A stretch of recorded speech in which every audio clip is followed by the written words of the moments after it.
Welcome everybody into another edition of Warm Weather Fans, the Sun Belt podcast. My name is Brian Stone, joined this week by Zeke Palermo, fresh off of his getting well again, I guess. Mhm. Before we get to anything else, we are live on both YouTube and X, so you can visit our pages there. If you are on YouTube, you can submit comments/questions through the chat. So as always, this is going to go up on our podcast feed as well. So check out our YouTube page. Like I said, we want to do more stuff like this. YouTube.com/@warmweatherfans. You can catch us at Warm Weather Fans on X. Our handles are also in, the little nameplates we have underneath us. Zeke, you were boots on the ground this weekend at a Sunbelt game, watching it live. So how's it going? And tell us a little bit about what that experience was like. I'm good. I had a bout of sickness last week. I seemingly, without having actually never met the guy, passed it off to Matt, who's out sick today. Hope he's doing all right. I had a good time. I went to go visit my brother, who is a freshman at Southern. Hung out with him and our dad and some of his buddies. Shout out Sam. Shout out the Georgia Southern Ultimate Frisbee team. Turns out they are genuine fans of ours, really big fans of the pod. So shout out Georgia Southern Ultimate Frisbee. It was a good time. I smartly did not wear my Georgia State gear into the stadium, I forgot to pack it. But it was a good time. It was a beautiful day. Played a very exciting game against James Madison. I will spoil my thoughts on the game now. I think Southern is the best team in the East. I think this game solidified it for me. Wow. They it was tough. I just they outplayed James Madison, and it's kind of like the not unlike Georgia Texas this past weekend, where like regardless of what you think of the teams, when one is number one and one is number two, when your number two beats number one, I have no option but to put them higher. Yeah. I would probably power rank. I would say James Madison is still probably the better team, but Southern beat JMU, and that's all it takes. So, but it was a good time. Yeah. So, so let's go ahead. Appreciate everybody in the chat. So you were being legit, like the Southern Ultimate Frisbee team, like knows Yes, about very our very. podcast. So two guys that I was back in high school was in the marching band with, are on the team. And Okay. so that, I'm friends with them. I'm buddy with them. And a couple, maybe sometime last season, one of them reached out and was like, yo, we watched the pod. And one of my Oh, brother's friends is also on the ultimate team. And I met him this weekend and he's like, yeah, we all watch the podcast and listen. all So right. shout out you guys. We appreciate it a lot. Yeah, absolutely. Yeah, we appreciate everybody that listens, watches consumes our content. Like I said, we want to get, anytime we can get involved with you guys and talk with you guys about, anything, like we're happy to do so. So let's go ahead and kick off talking about the games from this past week. So Tuesday night, Matt and I actually recorded our last episode on Tuesday. I think I mentioned that on the show.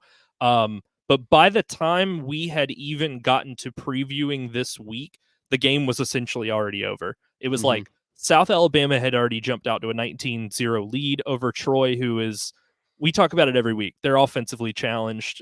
This week is no exception. They scored 9 points against South Alabama's shaky defense. Is that putting it nicely? South Alabama's had some real kind of up and down performances, both as a team and, defensively, offensively, like all over the board. They have talent. It feels like they're just super inconsistent when they decide to show up on one side of the ball versus the other. Gio Lopez had a pretty good game. Was the leading rusher, 67 yards, threw for a touchdown, 158 yards. They simply didn't have to do very much to beat Mm-hmm. this undermanned, understaffed, under-talented Troy team. Yeah, Troy was unable to get anything moving in this game. It wasn't until their final drive of the half that they even had a play or a drive that went more than 4 yards. that ended in a 15-play field goal drive. It just I'm willing to shake this off for Troy, as I think kind of the season as a whole, I'm willing to shake off for them. It's just like I came in with pretty high expectations with them. I thought that they were going to do what James Madison has done, and that was retain some sort of, have some sort of spillage despite the mass exodus of coach and staff out of the program. But they've been unable to do that. Disappointing, but nothing positive to say here with Troy. South Al, despite the start to the season, this is a good win against Troy. They played very well. Not everyone's beating Troy like this. I mean, Texas State allowed 17. Say what you want about that defense, but I mean, and UL Monroe only beat them by 4. So this was a good win for South Al. I want to know, Brian, how many years at South Alabama does Gio Lopez spend? Because this guy is proving to be a legitimate quarterback for them. And it's only really a matter of time before he gets poached. You think so? I think that if you use the eye test, I think he would be like a really solid quarterback. I think the problem is he just doesn't really have the counting stats.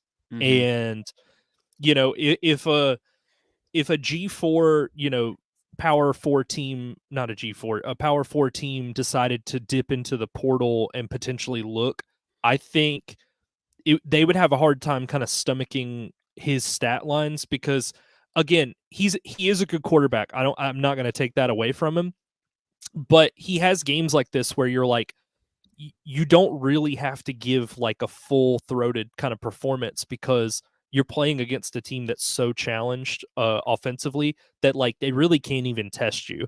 So you don't, again, led the team 67 yards and a touchdown on the ground, threw for 158 and a touchdown as well. But it's just one of those things. Like they just don't. He is very efficient as a passer, but let's put it this way. Okay, they've played 7 games. He hasn't cracked 1,500 yards passing yet. So we're at barely over 200 yards a game. His touchdown to interception numbers are good, 13-1. But I think teams would just look at that and say, yeah, he's just not asked to throw the ball very much. And, obviously he has rushing production as well. But I feel like teams would look at that and go, he could be our plan B or C out of the portal. Like he doesn't necessarily need to be like a priority ad for us. Right. So, but I think he's only a freshman. I know, but I'm just saying. I think he could here. come in and compete for a spot somewhere. But as far as like bringing a guy in and just making him the starter dead off the rip, like I just don't. I don't see that for him right now. Like he's going to have to improve. I think his numbers again, these guys are not watching. These big coaches are not watching film on all of these lower tier quarterbacks. So I think it would be kind of difficult sell at this point. But a good win for South Alabama. They held Troy to, and we say Troy is offensively challenged, and by God we mean it. 167 yards of total offense for Troy, 3 turnovers. So the Jaguars forced 3. Got the ball from them 3 times. So again, great win, but it is Troy. Troy is still kind of paying for the last couple years where they were just dominant in the conference. So with that, South Alabama is now 3-4 and 2-1 in the Sun Belt. Troy drops to 1-6 and is now 0-3 in the conference. This next one here, Marshall beats Georgia State 35-20. This game was actually, excuse me, a lot closer than it seems on first glance. It was really, a garbage time touchdown run that made this one look better than it was. I mean, it was 28-20 with like a minute to go, and AJ Turner rips off a 88-yard touchdown run. AJ Turner, I've been singing his praises on this podcast the last couple weeks. He was amazing when you finally give him the volume. Hey, Charles Huff. You want to Mhm. give him the volume finally? You want to let Braxton play full time? Yeah, that'd be great. AJ Turner has 177 yards and 3 rushing touchdowns on 15 carries. He also caught a touchdown, so he had 4 touchdowns by himself. This is kind of just what we've been talking about with State, though. Their defense isn't very good. Valaire finally got pulled. He was terrible to start this game. Zach Gibson comes in. He's at least respectable as a passer. That's kind of all you can Mhm. ask for with this offense. Yeah. The plan was all week for both of them to get time, both Valaire and Zach Gibson. Valaire ultimately only got like a drive and a half, maybe even a drive. Charles Huff saved his job. I think a loss to Georgia State would have, without question, cost him his job. He made the right calls, as you've been talking about for weeks, starting Braylon Braxton over Stone Earl. Maybe the best decision he's made all year, if not during his tenure at Marshall. And then again, getting AJ Turner the volume. That is what I've been saying about App all year. Has been App is a team much like Marshall that in recent years has had running back after running back after running back. And for whatever reason, wasn't willing to give a guy an opportunity this year. App started the year not giving Kanye Roberts those types of touches where he could become the next guy. He wasn't going to be Cameron Peoples. He wasn't going to be Nate Noel. But App State is a team that has historically relied on a primarily or, like one primary back. And Marshall is the same way. Now that they're giving AJ Turner those touches and letting him run alongside Braylon Braxton, who's also a very strong runner, better than Cole Pennington and Stone Earl, certainly.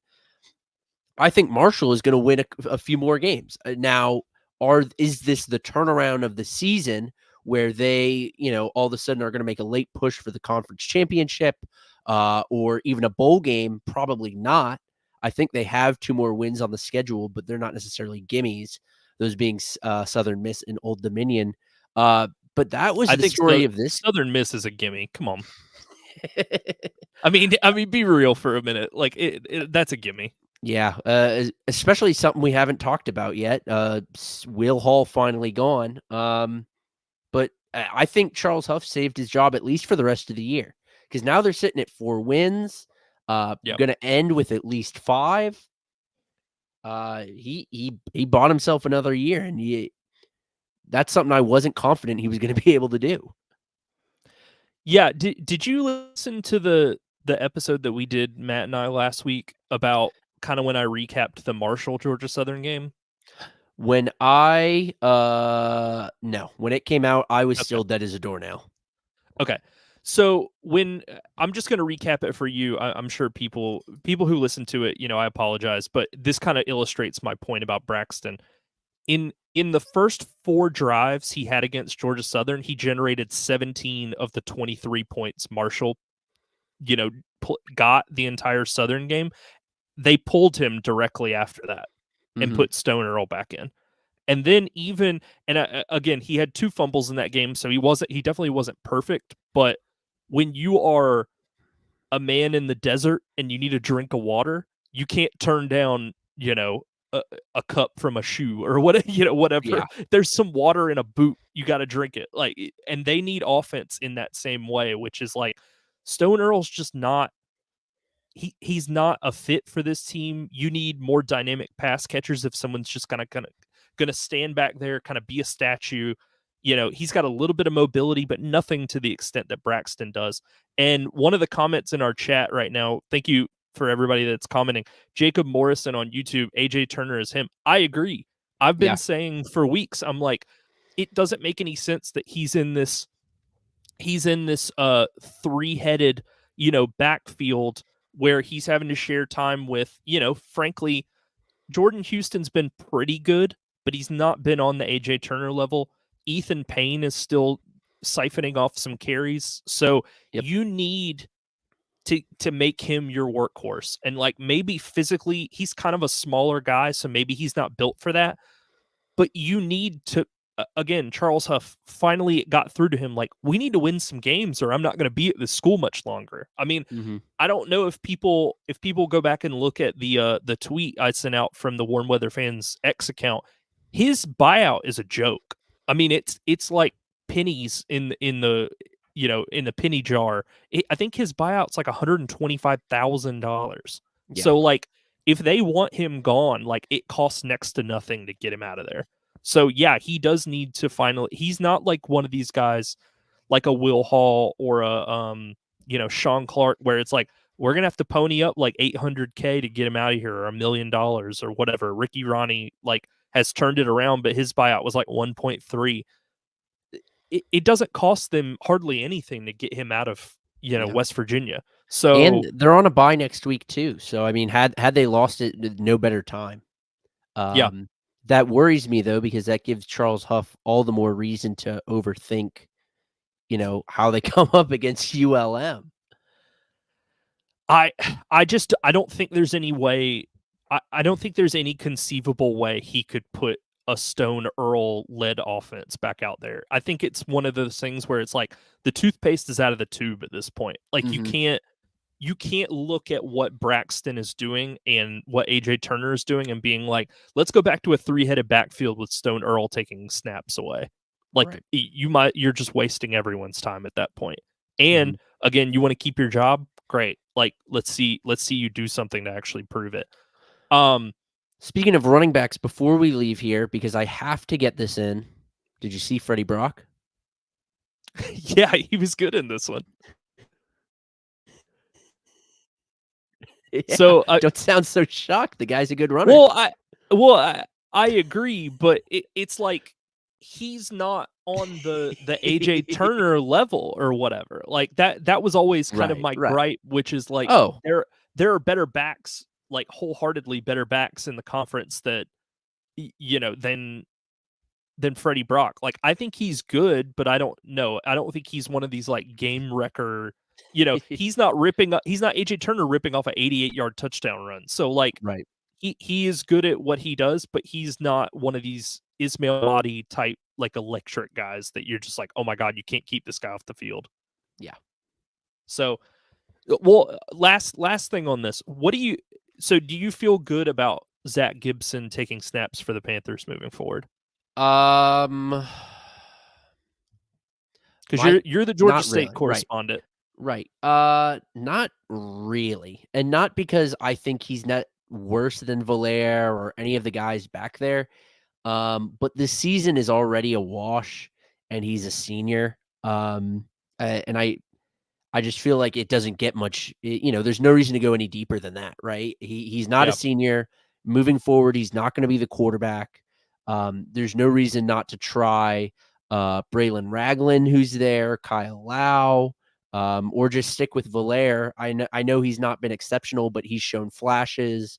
If you think you might be good enough next year to compete, which the promise of Del McGee is that he's going to bring in the talent to compete quickly. That he's not going to out-scheme you, but he's going to put better players on the field is the promise and the shine of what he offers. And so operating under those premises, I don't really understand why you start a senior. It's too late in the season for them to really push for a bowl game. They've only got 2 wins, and it doesn't get easier on the schedule. I don't think they'll make a bowl game. So I'm not, I'm not angry about the decision because, again, this season is a wash, and this season is just get guys in, get them accustomed, get Del McGee settled. But it wouldn't have been my first choice.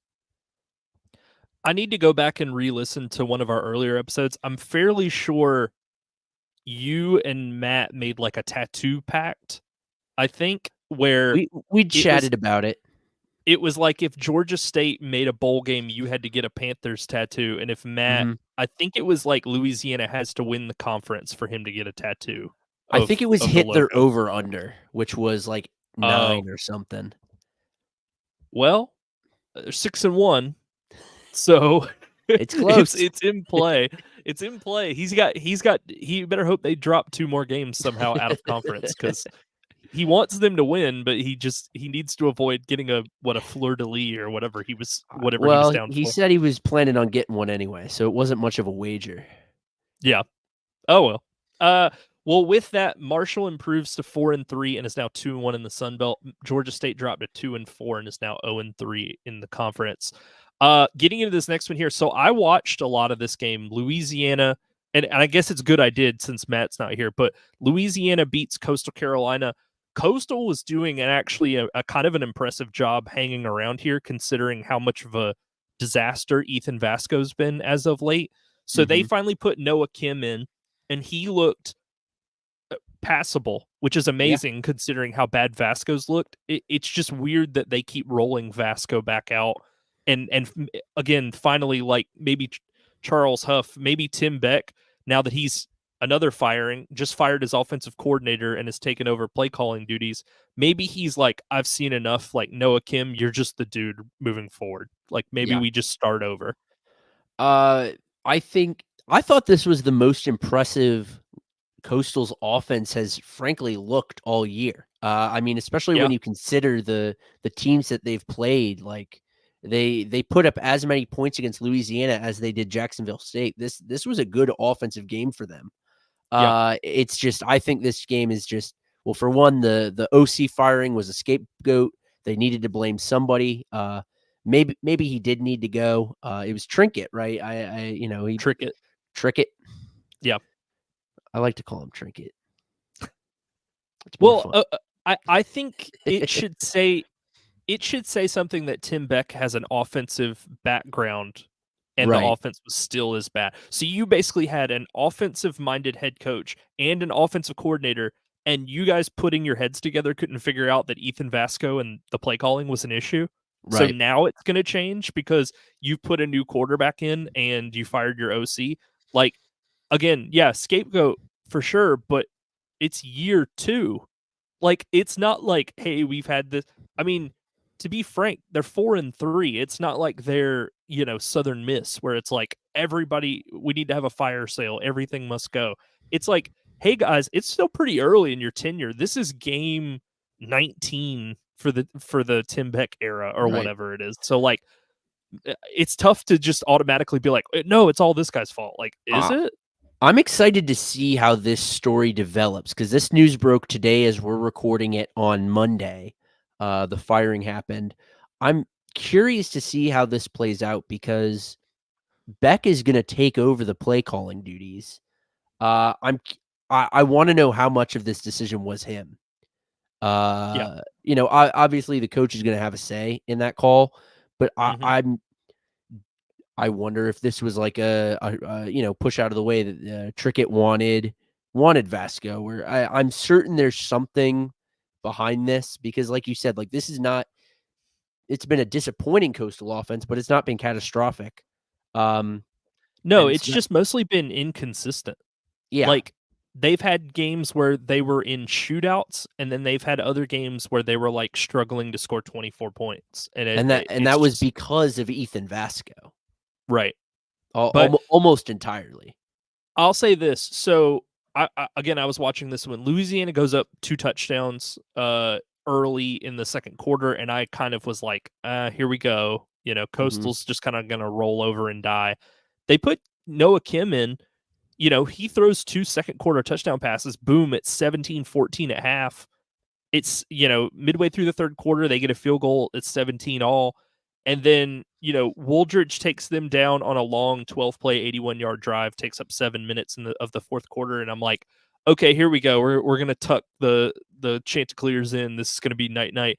And then, no, Braden Bennett rips off a 50-yard touchdown run and makes it 24-24 with 10:52 to go. And I was like, holy crap. Like, also, one of the things I really brought up on last week's episode, and I know you were out of commission just being sick and all, but I said this last week. Louisiana did not look like they wanted to tackle Kanye Roberts in that App State game at all. Like, they would come up, and it was like, instead of meeting him in the hole, it was like they'd come up and then take a step back, and then he would just run right through someone's chest. Like, that was kind of how their tackling method was. It kind of was the same deal here. I mean, Coastal had 400 yards of total offense for a team that had been offensively challenged and ultimately fired their offensive coordinator. But the play of the day was Ben Woldridge hits Terrence Carter. I posted this highlight on our profile on X because I just couldn't believe when it was happening at the time. He rolls out, gets some space, launches this moon ball. Terrence Carter is downfield between 2 or 3 defenders and just jumps over them, brings it down, and the defenders just kind of run into one another. And then he just takes it into the end zone, and that was pretty much the game right there. I mean, that was with 2:34 to go, so that came up 27-24. That really sealed it. I mean, they were just at that point, yeah, that felt like the dagger, but it was amazing that Coastal was in this game for as long as they were. And I do think a real problem is going to be Louisiana moving forward, just letting teams kind of hang around. Like they've done this, like they kind of did this against Southern Miss. They did this against App. They've now done it against Coastal, where it takes like a really good possession at the end of the game to really put them away. And I know good teams win, great teams cover, but it's been kind of a real struggle to get like a full 60-minute performance out of their offensive defense, especially their defense has not really impressed me all that much. Yeah. So I would not have believed you if you told me that the West was going to come down to the ULM game this year. I know. That is ridiculous to me. And as Matt said, I don't know if he reiterated it last week, but he said 2 weeks ago, this is the most scared he's been in who knows how long about that game. Yeah. Because here's the thing. Since 2020, he said. Louisiana is probably the better team, but they're abstating it right now. Pittsburgh Steelersing, if you will. Their Louisiana's offense is their strength. ULM's defense is their strength, and it goes the opposite way. Louisiana's defense is their weakness, and ULM's offense is their weakness. So it's going to be a really interesting matchup with those two kind of styles, where it's like the unstoppable force meets a movable object, and then it's just the opposite of that on the other side of the ball, where Ahmad Hardy's going to have to like really do something. They're going to have to decide to tackle Ahmad Hardy, which they've been reticent to tackle anybody that's been running the football as of late. So I don't really know how that game's going to turn out. But with that, Louisiana moves to 6-1 and is now 3-0 in the Sun Belt. Coastal Carolina drops to 4-3 and is now 1-2 in the Sun Belt. I know that you have jumped off of the Texas State hype train. Like that was a reality a couple weeks ago, but even this had to be hard to stomach for you. So Texas State goes into Norfolk and loses by 10, 24-14. Jordan McLeod was so bad in this one. Like I really can't. And Jacob Morrison in the chat once again, appreciate him. Whoever wins the West wins the conference. Yeah, probably.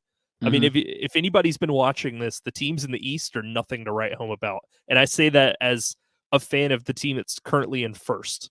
Yep. So, like, if I'm saying that, I'm not doing the puffing my chest out, being like, no, we're going to beat whoever. If we made it that far and had to play ULM, that would scare the hell out of me. Like, because, again, our defense is up and down, and we'll get to the JMU game, and our offense, you never know what you're going to get. It's like Forrest Gump talking about life and being a box of chocolates. So, it's just, yeah. So I don't know. Jordan McLeod was not good. And I think what it is Old Dominion runs this 3-3-5 front, which makes them more, they can drop like up to 8 into coverage. Right. And I think it makes it really difficult to throw the football against that when again they're covering every blade of grass. Ismail Mahdi, the way that you combat that front is just by running the heck out of the football, and they did. Ismail Mahdi had almost 140 yards rushing, but it just wasn't enough to finally get them into the end zone. Like they kept sputtering out. Jordan McLeod, again, 17 of 33, 173, 1 touchdown. Zeke, you got to give me I know you're off the hype train, so it's fine, but you got to give me kind of the thought process on this one. Texas State having watched them the past 2 weeks or so, 2-3 weeks, is like if your ex-girlfriend gets arrested. Because here's the thing, I don't care. It doesn't impact me, but man, do I look bad. Really? You were with her? She got the public intox, Yeah. indecency, and you were Yeah. with her? That Mm-hmm. that's how I feel every time I was checking the score on this game, keeping up with the play-by-play on the CBS app, but I I don't think obviously Jordan McLeod's performance was subpar, not what his standard is. Obviously Sunbelt Player of the Year, but he was in a position that I don't know if he's ever been in his Sunbelt career, and that was down 2 touchdowns at halftime. So No, he hasn't been in that situation before. I'm pretty sure he definitely I wasn't last year. certainly not, and not by that many at Texas State either. So, Mm-hmm. it was a statistically poor game for him, but he was pushing the ball downfield. He was putting the ball in riskier spots than normal, even with Ismail Mahdi doing everything he could. They still Yeah. had to pass the ball downfield, and they've got guys. Joey Hobart being, for 2 years now, kind of the top guy there. They have receivers that it could have worked, but it just didn't. So I say that not to look into Texas State. I also implore everyone to not read into this game for Old Dominion, because this is what Old Dominion does. I don't know how many of these types of games they're going to have to win to convince me that they are legitimate. I don't know if there's actually a number. But this Old Dominion team is just going to keep having weird offensive breakouts until Ricky Ronnie, I don't know, goes home to pasture or something. Well, it's strange, Because right? It's strange because mhm, ODU's two of their four losses. I recognize that they've lost to like Virginia Tech and stuff. Two of their four losses came against Coastal that just fired their offensive coordinator, and I think Coastal scored 45 in that game. And yeah, then that came to East Carolina, who became the first team to fire a head coach in the FBS this season. yeah, So like and I understand Colton Joseph wasn't starting then, it was still the Grant Wilson time, mhm, but like what does that say kind of about that team? It says as good as they've been as of late, there's always the opportunity that they just backslide. And I think the problem and why the Old Dominion stuff looks really good right now, but I think even past this week's game, like they could beat Southern, like whatever that could happen. The stuff that's not sustainable is Colton Joseph being the entire offense. right, Like you can't have your leading receiver with 36 yards and expect like, hey, we're going places this season. You just can't. Like if if by some stretch Old Dominion was to make the title game, and let's say they ran into ULM's defense, do you think they're letting Colton Joseph run for 111 yards and 3 touchdowns? Probably certainly not. not. So you're going to have to be balanced. You're going to have to be able to throw as well as run the football. And I just none of these offenses where it's all one guy have worked kind of in the Sun Belt, where Mhm, it's like our quarterback does everything and everybody else is basically like a future insurance salesman. So right, like it's just not sustainable. Like it doesn't work. So he's been really really hot as of late. Credit to yeah, Ricky Ronnie for getting him in there because he's been dynamic. And we've talked about this with Braxton. We've talked about this with other guys as well. You, if you are not talented at your other skill positions, you have to have a quarterback that has mobility to open things up, extend plays, become like a creator. And Old Dominion has not had that up to this point. They've been very much the stereotypical five drop 7 step, pocket passers that don't move all that much, and that clearly hasn't been a winning formula. yeah, So maybe they've found something in Colton Joseph, but if one of these pass catchers doesn't step up, like for real step up, and one of the running backs doesn't help Joseph out, then it's going to end bad because they're just not going to defenses eventually are just not going to focus on anybody else because they're not scared of them. yeah. I mean, So they've suffered to the same problem that Southern Miss has had the past several years, and that like you just said, it's just the lack of dynamicism. I'm not sure how you say that word, but I think you got uh, it. especially at quarterback, and what Old Dominion has had over Southern Miss in that comparison has been they've actually had skill players. Obviously, Southern Miss had Yeah. Frank Gore, but outside of that, it was Barron. Old Dominion's had a few guys the past 2 or 3 years since they joined the Sun Belt, and now that they have a dynamic quarterback, it feels like all those skill position guys are fading into just kind of obscurity. And Hmm. I, I suppose I'm just beating the drum of what you just said that is unsustainable. Uh, in his when Joseph played against Georgia State, he was also the team's leading rusher. He also played against Coastal, and they got Devin Roche for 86 yards on the ground there. But Joseph also had a strong rushing game there. So he's a freshman. They can keep him around for a while, and if they can put a good cast around him, if they can put a good offensive line in front of him, Old Dominion could kind of flip the script. But Yeah. as it stands right now, like I don't care if they win two more of these games you don't anticipate them to or whatever. It's going to be same Old Dominion.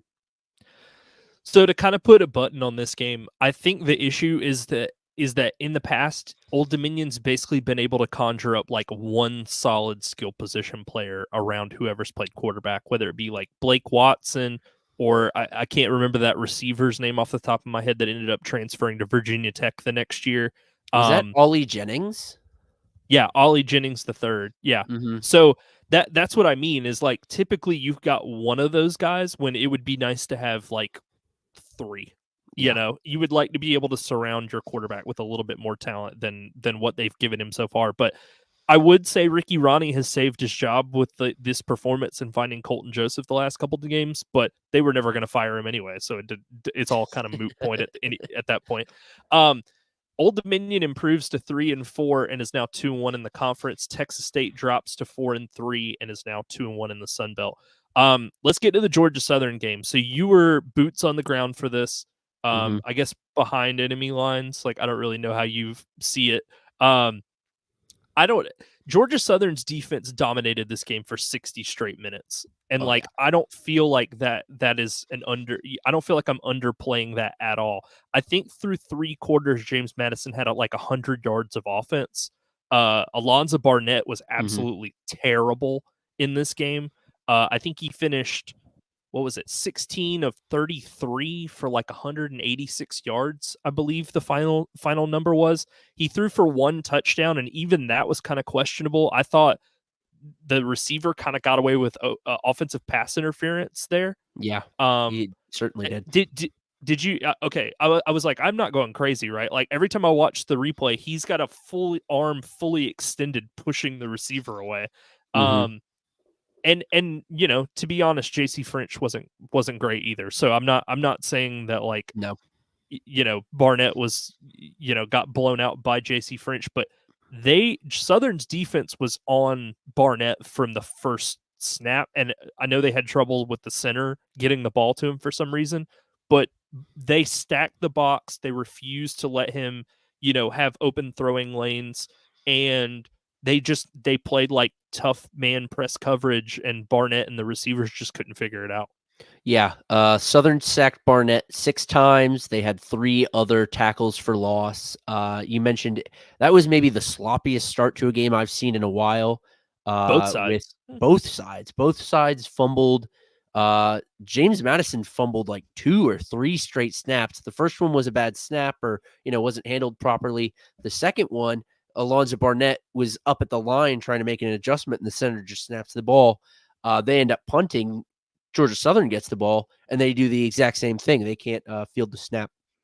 I was incredibly impressed by Georgia Southern's defense, especially against a James Madison team that has been very strong offensively, and has some really guys. I mean, Alonzo Barnett, I think, has been a really sneaky good quarterback this year. He's been very good, and they held him very well. My biggest takeaway was that Georgia Southern has a dude in Jalen White. He's been there Yeah. several years and has been that dude. But I mean, as with any player, like seeing him in person really gives you a different understanding. Watching that guy up close, he is that dude. They have honestly a really good trio of running backs with, he didn't play on Saturday, but you've got White, you've got Mhm. OJ Arnold, who's dynamic in space. You've got Badinga, who ripped off a touchdown run on Saturday as well. So this has kind of been the drum that I've been beating ever since last year, which is they have the ability to run the football. It's just Brian Ellis, for some reason, just did not want to do it. And I don't really understand why he was so against it. I don't know if he promised Bryn he would hit like X number of pass attempts, but they were doing it to the detriment of the team last year, throwing the football as much as they did, especially with how turnover prone Bryn was. Yeah, and I've got a couple of different things I want to hit because there were things I saw, and then there were other things that were off the field that I wanted to talk about as well. So Mhm. I had said this a couple weeks ago. JMU's defense was going to be a concern, and it was. I mean, they allowed 405 yards. They forced 4 turnovers, and the team only scored 14 points, including a pick 6.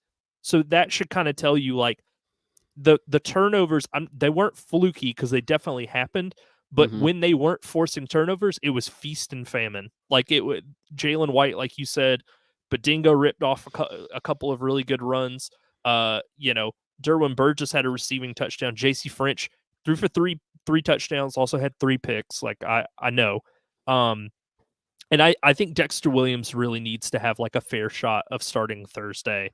Like they need to take a hard look in practice this week and see if JC French is who they really, because now you're in the driver's seat of the Sun Mhm. Belt, like East. I mean, you need to know, hey, can we trust this guy? Because this isn't like another season like last year where the team is melting down and you just need to throw somebody out there and hope for the best and maybe we get this guy some reps. You're in the driver's seat. Like you can make the Sun Belt title game. Now, the defense has to keep up their level of play, obviously, but he can't turn the ball over as much as he has the last couple games. It's been really rough to watch. I tweeted this out. He's starting to look like a real true Georgia Southern quarterback now. Turnover prone, yeah. 300 yeah, it's incredible. I wanna Well, hear you weigh in on okay, this. I really think Georgia Southern's the best team in the East right now. I think I mean, yeah. Like honestly, regardless of record, I think Marshall is the second best team in the East if they play the guys that should be playing.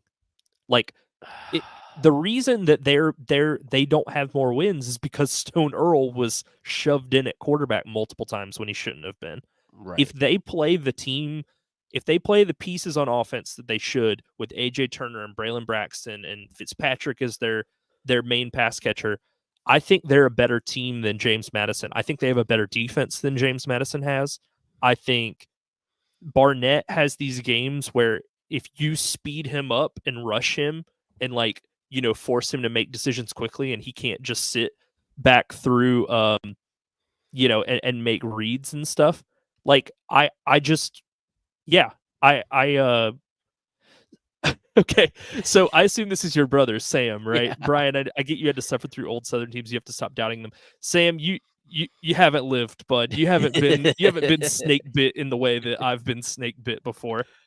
We had a really strong season when I was a senior, and we won the conference and everything since then has been one good year and then ultimate disappointment follows. So you haven't gotten the full you haven't gotten the full complement of Georgia Southern You'll football have to yet. forgive him. He is he's a fanboy for sure. I mean, he's not willing to hear any other argument about Southern right now. Hey, in 2014, I was him. I was like, Willie Fritz is here. We're never gonna die. Blah blah blah. And then guess what? Willie Fritz leaves for Tulane, and it all falls apart. So I've been in his shoes. Even through the Munkin years when they finally beat Florida in the swamp, like I was like, yeah, dude, we're gonna do this. No, we did it one time, and we did it, but it hasn't really replicated since. The other thing I wanted to bring up too, this was kind of off the field. JMU fans seem to be like in disbelief. Like they can't parse out that they have a team that might not be running the conference for the Mhm. first time. I don't know if did you see some of the tweets like on Saturday? It was all like, "Oh my god, like they can't throw the ball and like they can't play defense. Like what are we going to do? We have no hope." And I'm like, uh, "Welcome to the club. We've all been there. Yeah. Like you guys are just now figuring what Well, everybody else knew."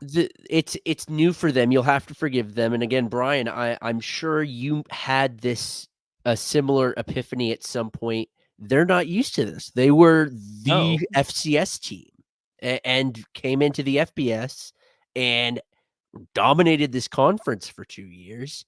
And now they are realizing that at the end of the day, this is the Sun Belt. At the end of the day, this is Group of 5 football playing in front of 15,000 fans on a good week. It's Yeah. just to come to earth. Yeah, you're not I playing in the Patriot League or whatever anymore. I feel for them. It's welcome, guys. This is what it's like. Yeah, like This is where your again, fanhood is tested. yeah, empires rise and fall all the time. Look at Troy. Look at Mm, Troy's last couple years and look where they are now. Look at App's last couple years. Hell, look back further than the last couple years. Look at what App's done the last like 8 years or so and look at where they are now. Like this stuff happens to every other team except nobody. Like nobody is exempt from this. Like even Matt said that Louisiana was disappointing last year. I'm pretty sure they still won 8 games. Like there are levels to disappointment for sure, but every team goes through this. So like I don't I'm sorry JMU, like we totally disagreed with the NCAA rules and moving up from FCS to FBS last year and not being able to be in the conference championship and all of that stuff. However, this is kind of the way it goes, man. Like you're going to have to deal with a season where you're like, we don't know who you don't think Southern, the team you just like lost to, hasn't gone through who's our quarterback. I don't know. We're just starting some dude and hoping for the best every week. That was us literally a year ago. 12 mhm. months ago, we were in your shoes. Like couldn't play defense, quarterback couldn't stop turning the ball over, couldn't run the football consistently. Like, yeah, that was what we were doing. So every team goes through it. So with that, Georgia Southern is 5-2. They're 3-0 in the Sun Belt. And in the driver's seat, they control kind of their own destiny at this point in the East. James Madison is now 5-2 and 1-2 in the conference. Last game of the night, Arkansas State ends Will Hall's Southern Miss coaching career 44-28. Yeah, we salute you. Sayonara, via con Dios, Will Hall. It probably should have happened at the end of last year, but for some reason they wanted to let you light 2024 on fire as well. I don't know if it was the buyout or whatever, but they anytime you have to release a statement at the end of the year saying we will be better, but this guy's coming back, you might as well go ahead and fire him then because you're punting the next season. Yep. We talked about this kind of before we got on air, Brian.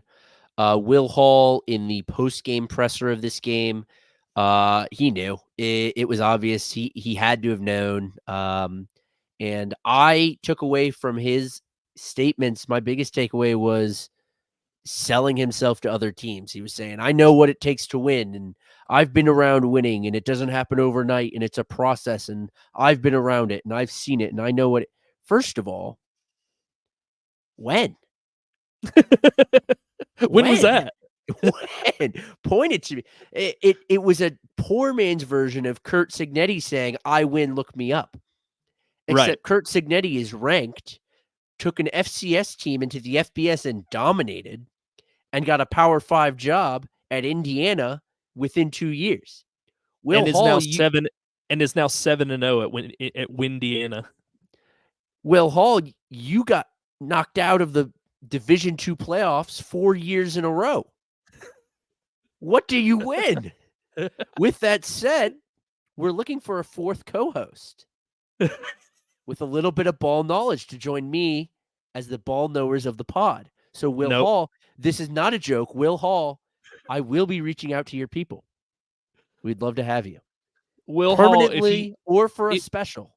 if he joins, he better have a good sense of humor about it because we will make jokes. So I'm just letting you know that right now. Like I will let a joke here or two fly. So if you're gonna get your feathers ruffled, maybe now is not the best time to join.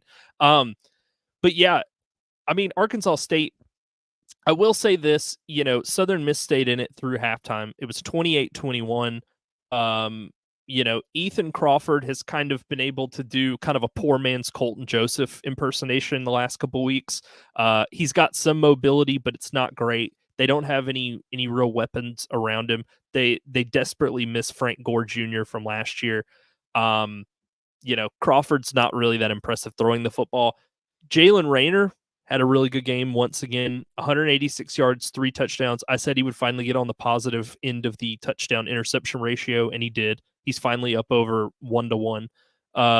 Jaquez Cross, 127 yards and a touchdown for Arkansas State as well. Yeah, basically Arkansas State just ran away with it in the second half. Like this game was not close after the third quarter. I mean, it was 41-21. Southern Miss, rest in pieces, Will Hall's Southern Miss coaching career because it's mercifully now done. Where do you stand? Because obviously the conversation is who's next, and I think Charles Huff is probably the top name. Sean Clark is a dark horse there, but before the season, I was banging the drum that it was, oh my God, I'm forgetting his name. Who does he coach for? Arkansas State, the bum from Tennessee. Why am I Butch Jones? Jones? I don't know why I lost from Tennessee. I don't know why I lost his name. But they're 4-3 now. And while I still don't believe in this team by any stretch of the imagination, and perhaps that's my own hubris, what's the lookout for him here? I think he's going to hang on to his job for another year. How long does he have? I know we look this up every week. Left on his contract? Yeah. Oh, I don't know that off the top of my head. It was 5 years in 2020, so he's got one season after this on his current deal. Well, they're going to have to extend him because I think he will stick around another season, especially if they finish 7-5, 6-6, I think they will let him stick around. And frankly, you can't have a guy on the recruiting trail who doesn't have a contract and are just like, he's like, hey, come to Arkansas State. And they're like, are you going to coach Arkansas State next year? And he's like, I don't know. You should come though, regardless. They extended him 1 year, so he's through 26 right now. Okay. So, but they're going to have to extend him again because that question's going to be asked next year. I think he's going to be back next year. I think he'll probably coach all the way through 26 unless Rayner, does like a Zion Chris and decides he wants to go hold a clipboard somewhere for NIL money. I feel they're fine. I mean, they still don't have a defense, and they struggle to. If Southern Miss is putting up 28 on you, that's not a good sign and anything to be excited about. But offensively, 467 yards of offense. You were able to run the football, which is a rare occurrence for Arkansas State. And it seems like Rayner's kind of back on the right side of things. So it's tough. I mean, they're a pretty middling team overall. They're another one of these clones where it's just all defense or all offense, no defense, and we need to score 40 to win every week. So I don't know. They're going to keep giving him some leeway until like it finally. I think he stays until Jalen Rayner leaves the program, whether it be through transfer or graduation, because I think that's the end of the Willy Wonka style golden ticket, letting him to stick around. Like I don't see it. So yeah. Rest in pieces, RIP in peace, Will Hall's Southern Miss coaching career. I think they should go get an FCS head coach who's had success. I've reiterated that multiple times on the podcast, so I'm going to keep banging that drum. But realistically, they'll go grab like a coordinator from somewhere, and that's a mixed bag, so you never know what you're going to get. But we'll see. I mean, either way, Arkansas State is now 4-3 and 2-1 in the conference. Southern Miss drops to 1-6 and is now 0-3 in the Sun Belt. All right, so let's get into week 9. Do you have that in front of you? Yep. The spreads and You want everything? me to run through Okay. it? Yeah, start with Georgia Southern ODU and then I'll pick it up from there. Okay. Yeah. So we start Thursday. That'll be the day this episode comes out. Georgia Southern at Old Dominion, 7 o'clock on ESPN2. Line is Old Dominion -2, which I am very critical of betting analysts who are going to, give you locks. I think it's filthy and slimy and gross and unethical, but holy cow. And over under, excuse me, sorry, sounds like Zeke has a ghost. someone dropped a bowl, or that's just Will Hall. He's pissed. He's haunting your house. He's here and he's angry. Over under is 53.5. Line is Old Dominion -2. For me, this is easy. Give me Old Dominion I'm sorry, Southern Whoa. +2. No. Give me Southern +2. Little too much dip on your chip. I'm gonna go under of 53.5. Georgia Southern unders have really been hitting lately. Georgia Southern is offensively challenged, even though they had a good game last week. They still struggled. Your brother's in here. He says, "How is Southern the underdog?" It's because everybody has this pegged as a trap game for them. Sam, let me take you back. I'm gonna put you on a little history lesson since I'm the pessimistic one, even though I've lived through this. So the year that we were a 10-win team in 2018, Chad Lunsford's the head coach. We've got what's his name, Shy Wirtz. Like everything's working. We figured it out. We finally replicated the spread option formula. They beat App on Halloween. We're in the driver's seat for the East. Came out, laid an egg the next week against either ULM or Troy. I can't remember because this was a 2-year thing. So in 2018, they laid an egg against Troy that immediately wiped them out of contention to go to the Sun Belt title game. 2019, same thing happens. They beat App on Halloween. Next week, they come out and get upset by ULM in a game that isn't close. So frankly, Vegas just has them as getting mousetrapped by ODU in this one. I'm going to stay away from the line altogether. I think the final score of this one's going to be like 24-21. Which side has more points at this point? I don't know, because if Dexter Williams was playing, I would feel better about Southern's chances because I know that he wouldn't be turning the ball over quite as much. At least he didn't in the Marshall game that he played. But Old Dominion struggles to score points. They're a one-man offense at this point with Colton Joseph. Georgia Southern runs the ball effectively, but Ryan Applin, the offensive coordinator, will just have entire quarters where he goes like brain dead, and you're like, why did we do that for a whole quarter? Zeke, you watched it play out. Wasn't there a whole quarter? I think it was the third quarter. They just they didn't do anything. Yeah, I they can't came out remember. flat, but that's kind of been like the Clay Helton teams. You've said this forever that this team just kind of gives up, win or lose, kind of gives up on games at times, and that was the third quarter for sure. They turned it around in the fourth, at least to put it away. And again, especially defensively, but offensively they went flat. Yeah, and they have a tendency to do that. And if Old Dominion was this really high scoring offensive team, that would scare me, but they're not really. They're real methodical.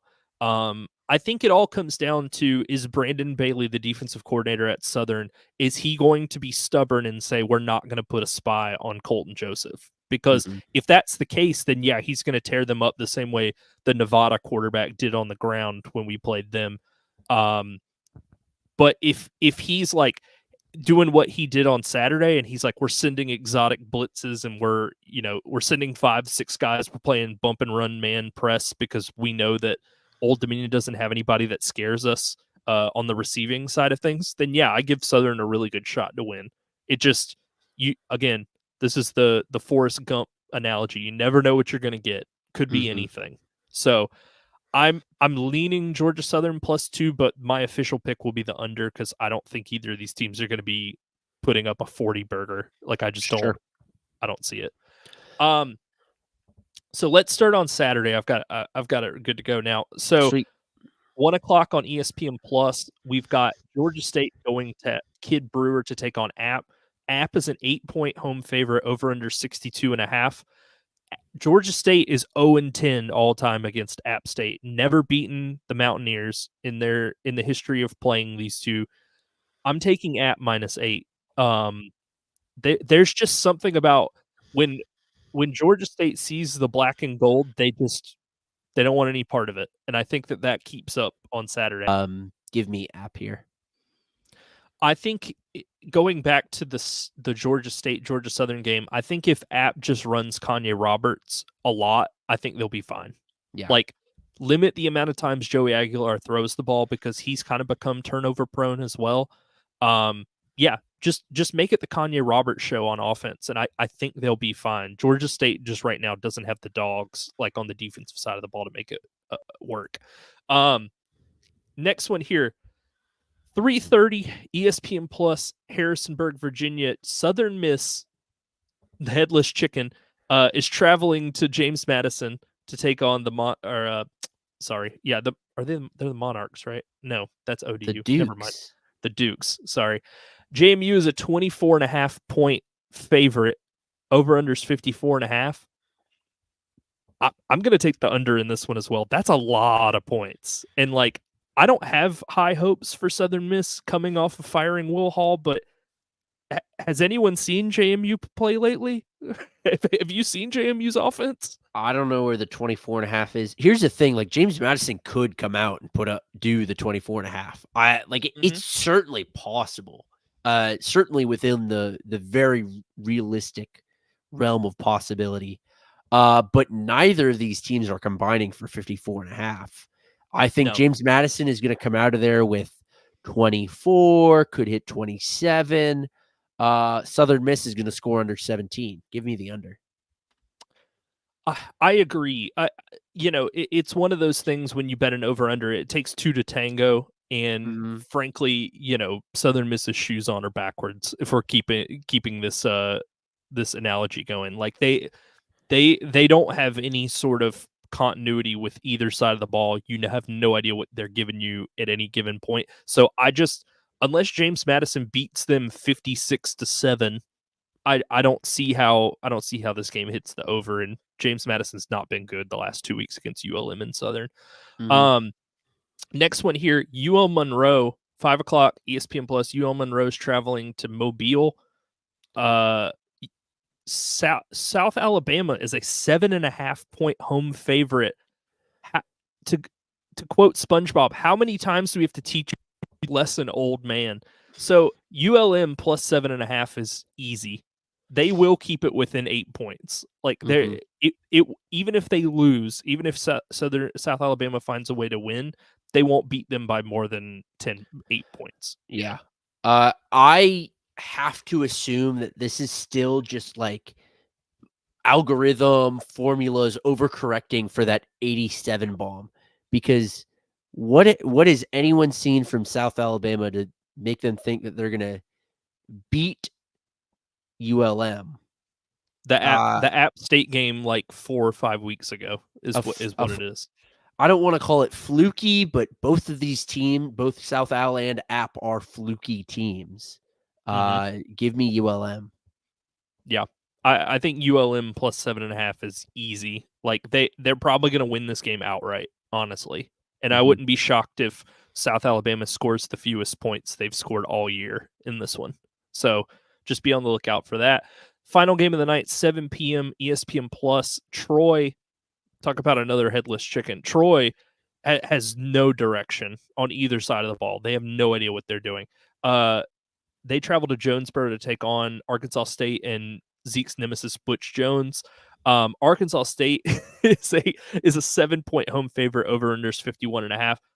I did it last week. I'm going back to the well. Arkansas State gets to play the two worst teams in the conference in back-to-back weeks.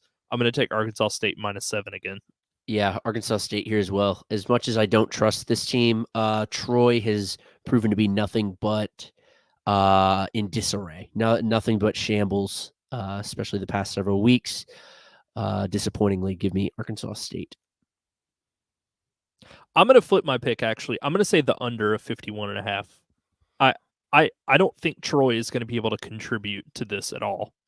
Like, I just Arkansas State could screw around and win this game by 3 points, but I just think Troy is so offensively challenged. I think you could put them out there against a D2 defense, and I don't think they'd be able to put up 21. Like they really, really struggle. You just saw Arkansas State put up 44 against Southern Miss. You don't think they can do that again? I think the inconsistencies with Arkansas State are what give me pause. Sure. I think Southern Miss. I said it a couple weeks ago. Southern Miss seemed like they had just kind of given up, like they were done, like as a team with Will Hall's stuff. I don't. I think Troy. It's not that they've given up. It's just that they're frankly not that talented. So I'm just going to take the under just because I gotta think that Troy unders are like 8-0 this year. Like there's just no way they're not scoring any points this season. So they can't be hitting overs with they're averaging what, like 15.5 points a game. Like there's no way. I'm going to look into that right now. So you keep saying stuff. Okay. So yeah, I think Jalen Rayner keeps up, has another really solid performance. I think Jaquez Cross once again plays some good ball. Corey Rucker scores another touchdown. I like him if you like prop bets, anytime touchdown scorer, Corey Rucker. That one hit this past weekend. So yeah, I mean, I don't know if you're gonna be able to find this in time, but 33% over hit, so 66% they hit the under. Exactly. So you're what, 6-3 for Troy unders this year? Yeah. I assume something like that along those lines. About as close as it's going to get to. Actually, you know who has a better under hit rate in the Sun Belt is UL Monroe. Well, yeah, because they don't score. They don't score, but their defense is amazing. Like Troy's team of pass. Yeah, exactly. No, actually, Troy was a complete team. They could score on offense. Their defense was a lockdown unit, and ULM struggles to score, but they're not going to let you score more than them. So that's kind of been the thing thus far. So that basically does it. That's the end of this episode. Zeke, let everybody know where they can find you on socials, and I will as well, and then we'll get out of here. Yeah, I'm on Twitter at Zeke Palermo, ZekePalermo. Post about the pod, post about high school sports in my area, and about college football. I've been on, I continuously, week after week, will continue to apologize to Coach Kirby Smart. It is our fault as the fans for Carson Beck's interceptions. That is entirely my fault, and he was right to shame us publicly for that. What happened with that? Oh, 2 weeks ago, it was the Alabama game. It was the home game before Mississippi State, and I'm not certain who it was. But Georgia won, but he came out and he was like, "I'm disappointed in the fans. They weren't being, contributing to our success and our program and our win." And it's just like, I think it's always, I'll give the caveat that there are edge cases when fans are way out of line, but I think it's a bad look when athletes or coaches speak about their fans in that regard, because I'm paying for a product and that product is you. Imagine going to the doctor and the doctor comes in and he's like, "Hey, this guy, he's a little chunky. I don't want to work on him. He's like 10 pounds overweight. I don't want to." And then going in front of national TV and saying, "Brian Stone is 10 pounds overweight and therefore I'm disappointed in him." It doesn't work like that, Curb. So would you say that one of the experiences of the fans getting out of line is like, let's say, Texas fans throwing bottles on the field in the middle of a pass interference call? I think that's a getting out of line. Sometimes, folks will say stuff and like folks will get like crazy. There have been, I think it was the NFL, maybe last season, there were a couple players that came out and were like, "Yo, quit DMing me death threats." That's fine. Yeah. That you can do that. But or Browns players getting upset that people are booing Deshaun Watson as they wheel him off the field on a here's cart. the thing: say what you want about his character, I'll say bad things. They should be excited because that dude was dookie. Yeah, he's trash. As always, you can email the show at warmweatherfans@gmail.com. We're happy to take questions, comments. We might do this live stream again. This was fun. Yeah. We always like interacting with people who listen or watch our stuff. You can find me on X at Watch the Stone. And then the show also on X at Warm Weather Fans. We will be back next week to talk more Sunbelt ball. This has been Warm Weather Fans.